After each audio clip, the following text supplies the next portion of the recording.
This is what's great, and I could never understand it when I was watching it. It's 2 against 1. How is that ever fair? It's never fair. It's not fair. It's totally unfair, and it's not like the one gets more for their effort. It makes no sense at all. There's no reason to go unless you just couldn't get anyone to go on with you. That too was particularly interesting because that's a couple, and we don't normally have couples on it, and they bickered their way to the entire episode in a wonderful way. It was quite a window on the relationship. You stuck with the younger contestants, 16 to sort of 19. Yeah, which I was at the time I thought, oh God, this is a bit weird because I'm 47. I'm like a full generation older, and I thought that might be slightly weird to be taking the mickey out of it because it's Comedy Central, so we have to be doing jokes about them. But they were really, really up for it, and they're really sweet. And I think we have a weird view of this generation, kind of a millennial avocado and Instagram kind of view of them. But actually, they're all studying a million different subjects, and they all want to do stuff, and they're all really enthusiastic about things. And that was kind of a nice antidote to that.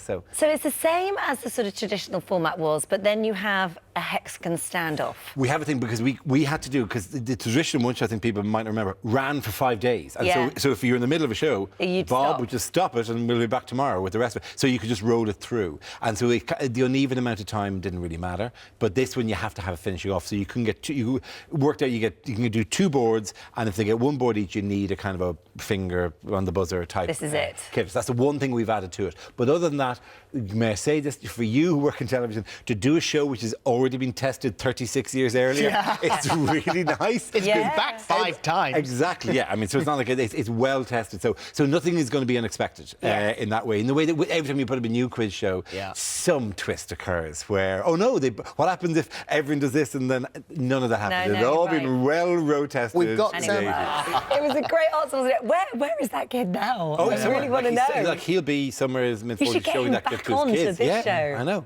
He's around somewhere. I mean, people who do this, Stephen Merchant did it as a 17-year-old. Did he? Yeah, no looking way. Really tall above everyone else at that time. Do you still get people sort of saying, "Can I have a pee, please?" and still loving it? That turns up twice an episode, and every time it does, I look disappointed because the audience laugh every time. Right, notes to self on the show. Surely we've moved on. Surely that's not. No, you can't move on from that. Pee, please, I had to come Dara. up with 40 ways of looking disappointed when the audience laughed at "Can I have a pee, please, Dara?" 40 different ways of going.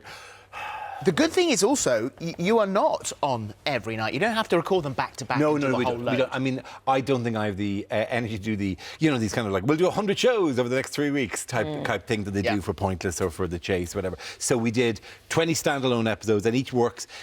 Honestly, they felt more like a panel show to a certain extent, because there's a lot more messing around with them at the start, and a lot more like it's a gig where in the show, when I do a live show and I go, hey, where are you from and who are you?